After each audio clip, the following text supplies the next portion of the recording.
પપ્પા તમારી બધી વાત સમજી ગઈ, પણ નજીકના રિલેટિવ્સને જો નહીં બોલાવીએ તો એમને શું જવાબ આપીશું? એની ચિંતા તું ન કરીશ, એના બધા જ જવાબ હું આપીશ. અને ગોવિંદ પાટીદાર કહી દે પછી કોઈ સામે પ્રશ્ન નહીં કરે.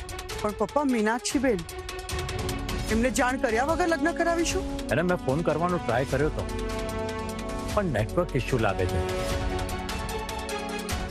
ફોન લાગે તો વાત નથી થતી, અથવા તો ફોન જ નથી લાગતો. દાદુ, કોઈએ કોઈ ઓબ્જેક્શન ઉઠાવી તો? હું છું ને એના માટે. મીનાક્ષી મારી સામે નહીં જ પડે. એક વાત યાદ રાખજો, લગ્નની વિધિમાં કોઈ કચાશ ન રહેવી જોઈએ. બાકી લગ્ન એકદમ સાદાઈથી થવા જોઈએ. પણ દાદુ, બીજા કોઈ ફંક્શન નહીં હશે ને, પણ એકદમ સાદાઈથી. ઠીક છે, તો ચાલો, લગ્ન માટે જે જરૂરી છે એ તૈયારી તો કરવી જ પડશે ને? તૈયારીઓ કરવાની કોઈ જરૂર નથી, ફક્ત પંડિતને બોલાવો.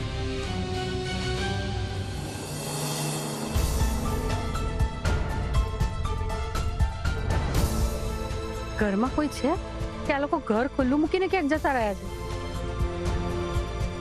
સ્વાતિ,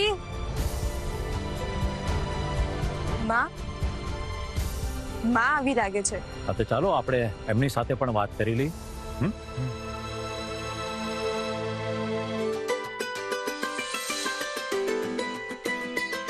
જય શ્રી કૃષ્ણ દાદા.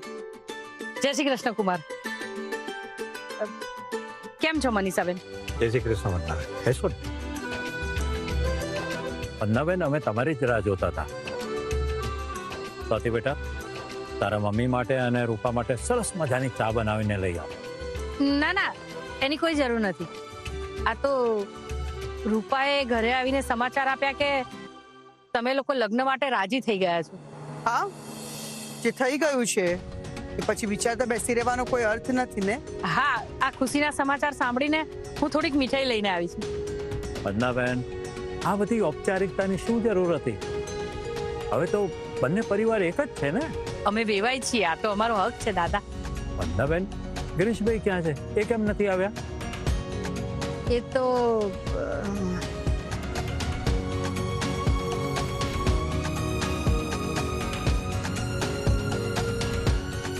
એમનું જરા અગત્યનું કામ આવી ગયું હતું એટલે એ બહાર ગયા છે. માં, હું તારી આંખો જોઈને કહી શકું છું કે તું ખોટું બોલી રહી છે.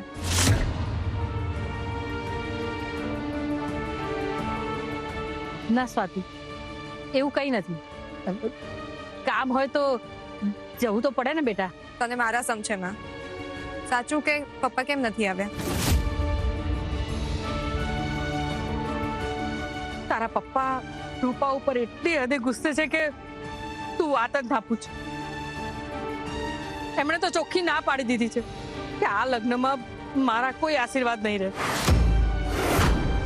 શું પપ્પાએ ખરેખર આવું કહ્યું? હા, એમણે કીધું કે તારે એના લગ્ન જ્યાં કરાવવા હોય ત્યાં કરાવ, પણ મારો આત્મા એને ક્યારેય સ્વીકારશે નહીં. ગિરીશભાઈનો ગુસ્સો વ્યાજબી છે, પણ હવે તો બધું ભૂલી જવું જોઈએ ને. એમનું કહેવું એમ છે કે જે દીકરીના લીધે એમણે અપમાન સહન કરવું પડ્યું એ પરિવાર સામે ક્યારે આંખ ઊંચી કરીને નહીં જોઈ શકે. એ એવું પણ બોલી ગયા કે આજથી એ રૂપા માટે મરી ગયા છે.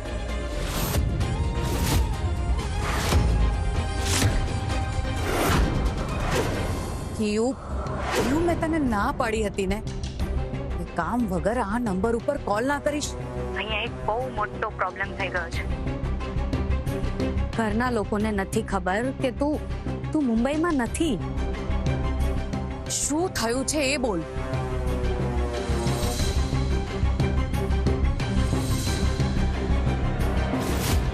વોટ? ગમે તેમ કરીને મારે આ લગ્ન ગમે તે ભોગે અટકાવવા પડશે. મોમ, હવે આ લગ્ન રોકવા ઇમ્પોસિબલ છે, કારણ કે ભાઈનું બાળક રૂપાના પેટમાં છે. તો શું થઈ ગયું? અને જોઈએ ને એટલા રૂપિયા આપી દે ને અબોર્શન કરાવી દે. પણ મોમ, ગમે તેમ કરીને અત્યારે મારે આ મેરેજ અટકાવવા પડશે. હા, હું સમજુ છું મોમ, પણ અત્યારે આ ઘરની પરિસ્થિતિ બહુ જ અલગ છે. હવે તું આવીશ તો કંઈક થશે. પણ હું અત્યારે અબ્રોડથી કેવી રીતે આવી શકું? જો કયું પ્લીઝ કોઈ પણ કારણ ના પૂછતી. હું તને આવીને કહીશ. Hello hello mom, hello hello. કિયુ કિયુ કિયુ, તને મારો અવાજ સંભળાય છે? કિયુ, ઉફ, એ નેટવર્ક નો ઇશ્યુ છે ને.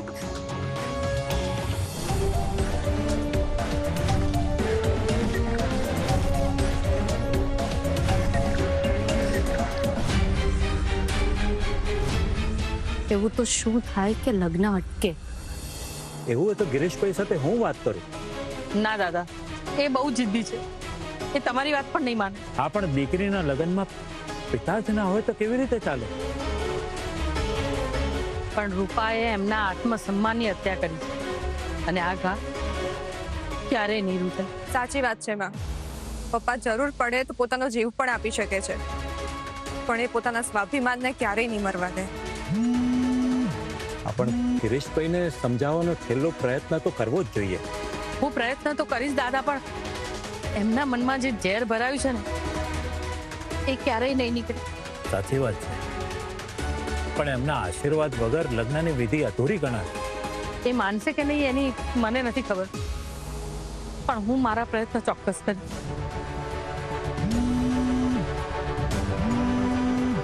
જો વંદનાબેન, હવે સમય બહુ ઓછો છે, એટલે અમે હવે એક મક્કમ નિર્ણય લીધો છે. હા, શું નિર્ણય લીધો છે દાદા? રૂપા પ્રેગ્નન્ટ છે, અને એ જો વાત સમાજમાં ફેલાશે તો બંને પરિવારની આબરૂના ધજાગરા ઉડી જશે. હા, એ તો છે જ. બસ તો મેં નક્કી કર્યું છે કે રાહુલ અને રૂપાના લગ્ન 2 દિવસમાં જ કરી નાખીએ. પણ આટલી જલ્દી આ બધું કેવી રીતે સચવાશે દાદા? જો તમારે કોઈ તૈયારી કરવાની જરૂર નથી. અમે અમારા કોઈ રિલેટિવ્સને બોલાવવાના નથી, અને તમે પણ ન બોલાવો તો વધારે સારું. અને હા, લગ્ન પણ પાટીદાર હાઉસમાં જ થશે, જેથી કરીને બહાર કોઈને ખબર ના પડે. સાદાઈથી લગ્ન? યાર, મેં તો કેટલા સપના જોયા હતા.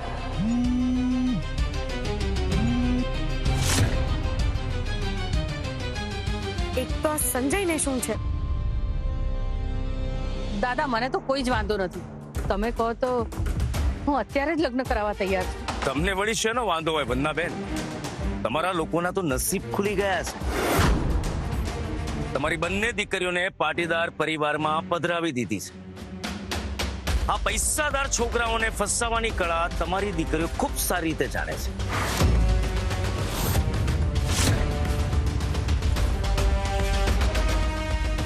હું તો એમ કહેવા માંગુ છું કે તમારી દીકરીઓનો ટાર્ગેટ બહુ પાક્કો છે. પ્રકાશ કુમાર, આ બધી વાતો કરવાનો કોઈ અર્થ નથી.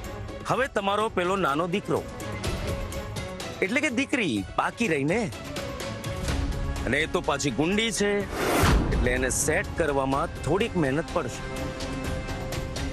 અમારા સંસ્કારોને આવી રીતે નામ આપશો? આ જે છે એ જ મેં કહ્યું છે ને. આ ટ્રાય કરતા રહેજો, ક્યારેક તો મેળ પડી જશે.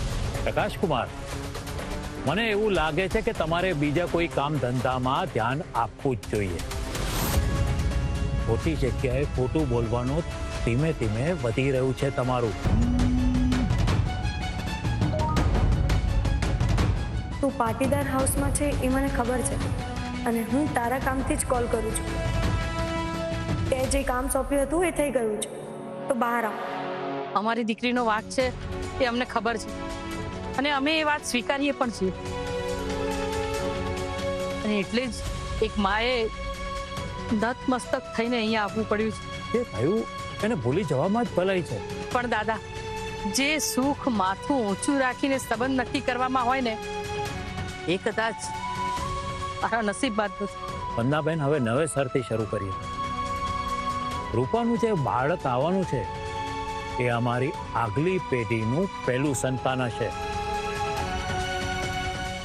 પપ્પા, સિદ્ધાર્થે સમયસર લગ્ન કરીને ખૂબ સારું કામ કર્યું છે.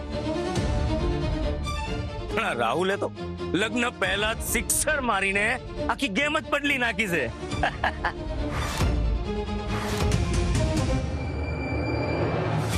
મમ્મી બહાર રાહુલ આવે છે, હું એને મળીને આવું છું.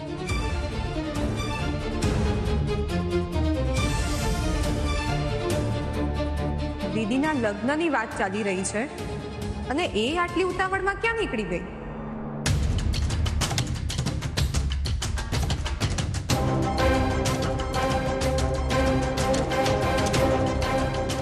હાલે તારી આ વસ્તુ.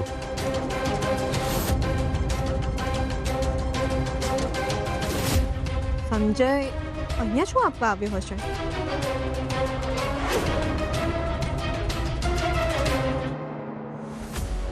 તું પોતે જ જોઈ લે. પણ હું કેમ? વધારે સવાલો કર્યા વગર એકવાર જો તો ખરા.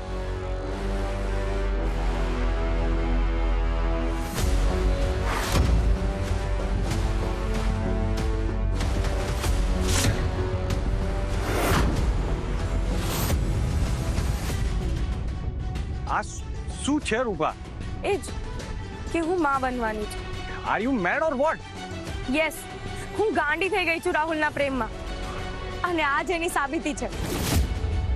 તને ભાન પણ છે કે તે આ કેટલું મોટું પાપ કર્યું છે? જેમાં સાન અને ભાન ખોવાઈ જાય એને જ પ્રેમ કહેવાય છે સંજય. આના વિશે તારા ઘરવાળાને જ્યારે ખબર પડશે ત્યારે? મારા ઘરમાં બધાને જ ખબર છે. વોટ? રૂપા તે આ શું કર્યું? ને હું ગાંડો હતો કે તારી સાથે લગ્ન કરવા તૈયાર થઈ ગયો. તું અત્યારે તારા દુખડા ના રોઈશ તારા દુઃખનું કારણ તું જ છે અને એનું નિવારણ પણ હું છું. રૂપા, પાપને પ્રેમ ગણવાની ભૂલ કરે છે તું.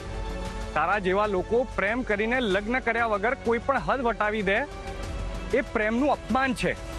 મારે કોઈની સલાહ નથી જોઈતી. તું જઈ શકે છે.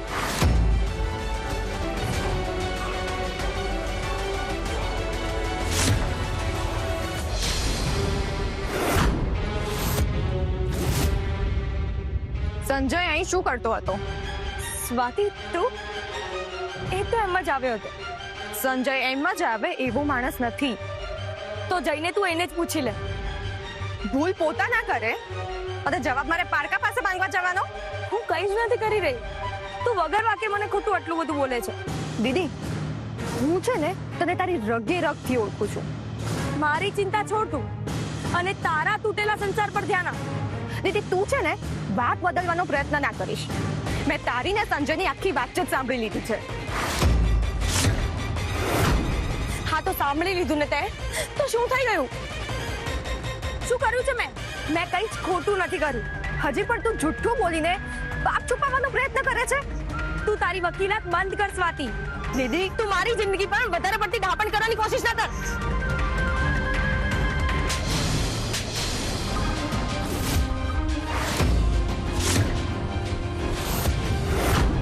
આ લાફો તારા અહંકાર પર અને તારા પાપને રોકવા માટે હતો.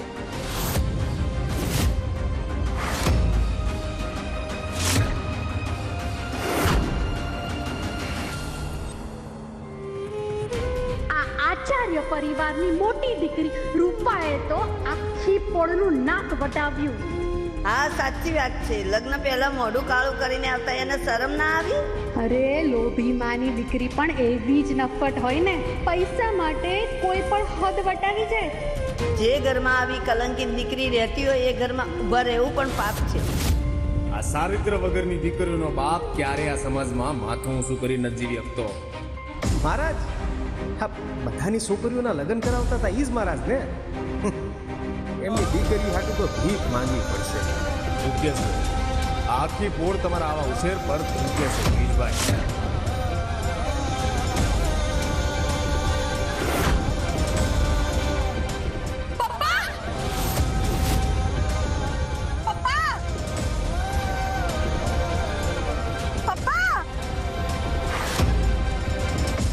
આજે તમે જે આ મોટું મન રાખ્યું છે ને, તમારો ઉપકાર હું 7 ભાવ સુધી નહીં ભૂલું. ઉપકાર શેનો વંદાબેન? આ તો મારી વડીલ તરીકેની ફરજ છે. જો તમે આજે આ સાચો નિર્ણય ના લીધો હોત ને તો મારી દીકરી તો જીવતે જીવત રસ્તા પર આવી જાત. દીકરી તમારી એકલીની નથી, હવે આ ઘરની પણ દીકરી છે. હા, પણ લોકલાજના ડરે અમે લોકો સમાજમાં ક્યાંય કોઈને મોઢું બતાવવાને લાયક જ ના રહે. વંદનાબેન, હવે તો તમારી પાંચે આંગળીઓ ઘીમાં છે. પ્રકાશભાઈ, હું તો બસ કુદરતનો આભાર માનું છું. કુદરતનો નહીં, તમારા નસીબનો આભાર માનો. હવે પાટીદાર પરિવારમાં લગ્ન કરીને આવીને તમારી દીકરીઓ જલસા કરવાની છે.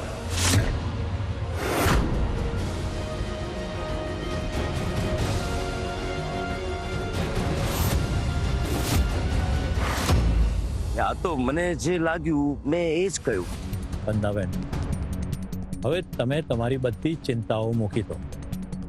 રૂપાની બધી જ જવાબદારી આ પાટીદાર પરિવારની છે. તમે તો આજે મારો ડૂબતો સંસાર બચાવી લીધો દાદા. વંદાબેન, હવે તો નવો સંસાર બંધાવાનો છે. એટલે જ આજે તમારા ઘરે જાઓ અને તમારો સામાન લઈને અમારી સાથે અહીંયા રહેવા આવી જાઓ. ના ના દાદા, આજે આમ અચાનક બહુ ઉતાવળ થઈ જશે. લગ્નના આયોજનમાં તમારી હાજરી રહે એ અમારા બધા માટે સરળતા રહેશે. તમે કહ્યું ને કે કાલે સવારે લગ્ન છે, હું કાલે સવારે વહેલી આવી જઈશ. વંદાબેન, તમે આવી ગયા તો બહુ સારું થાત. આ પણ તમારું જ ઘર છે ને. બિલકુલ સંકોચ ના કરતા. ના ના, સંકોચ તો નહીં, પણ હું ઘરે રહીને અમુક પરંપરાગત વિધિઓ પતાવી લઉં દાદા. જુઓ, લગ્ન કાલે જ છે એટલે આપણી પાસે ખરેખર સમય ઓછો છે. એટલા માટે દાદુ તમને અહીંયા આવવાનું કહી રહ્યા છે. હા કુમાર, તમારી વાત તો સાચી છે. સમય તો ઓછો જ છે, પણ પપ્પા, એમને કદાચ આપણી વચ્ચે અનકમ્ફર્ટેબલ લાગતું હશે. ઠીક છે વંદાબેન, જેમ તમને યોગ્ય અને અનુકૂળ રહે એવું કરજો. તમારો ખૂબ ખૂબ આભાર. ચાલો હવે હું નીકળું. આ પણ રૂપા એ બહાર જ છે, હું એને સાથે લઈને જ નીકળી જઈશ. ચાલો, જય શ્રી કૃષ્ણ. જય શ્રી કૃષ્ણ.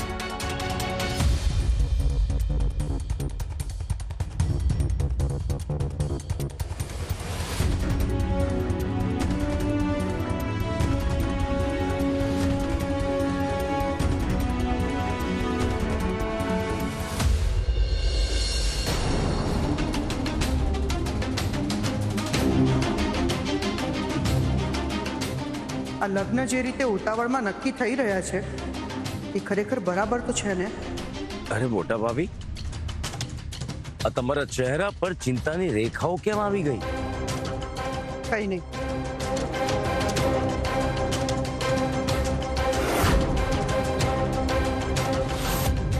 પ્રકાશ, પથરાય તો અજવાળું, એ તો કાયમ અંધારું. તારી આટલી હિંમત કે રીતે મારા પર હાથ ઉપાડ્યો? તારી મોટી બેન પર? એક બેન જ્યારે રસ્તો ભૂલે ને ત્યારે એને સાચા રસ્તે લાવવાનું કામ બીજી બેનનું હોય છે. હું કોઈ જ રસ્તો નથી ભૂલી. શું કર્યું છે મેં? તે સંજય સાથે જે વાત કરી ને એ એક એક શબ્દ મેં સાંભળ્યો છે દીદી. તો શું હું પ્રેગ્નન્ટ છું એ જ વાત કરીને મેં? અને તને તો બધી ખબર જ છે. તો આ રિપોર્ટ્સ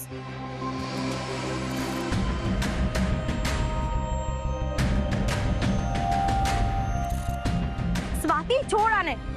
તું મારી પર્સનલ વસ્તુઓ કેમ જોવે છે?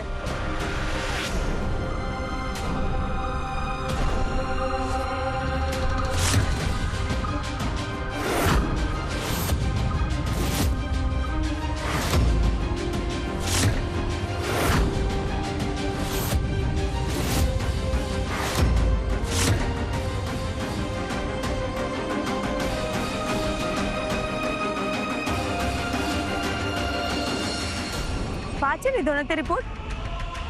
ખબર નહીં જ્યારે હોય ત્યારે વચ્ચે પડવાની આદત પડી ગઈ છે.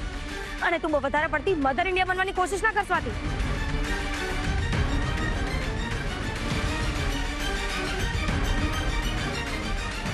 હું પણ કેટલી ગાંડી છું. મારી બેન પર જ વિશ્વાસ નથી કરતી. સ્વાતિ, તું આટલું બધું ના વિચારીશ. આમાં ને આમાં સંબંધ તો બગડી જાય છે.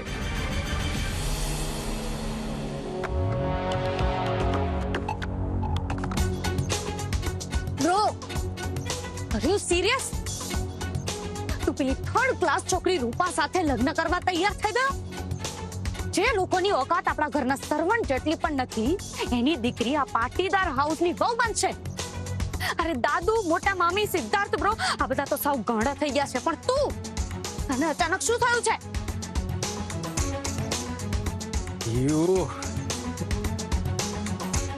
એ લોકો પોતાની મરજીથી ચાલે છે અને હું મારી ગણતરીથી.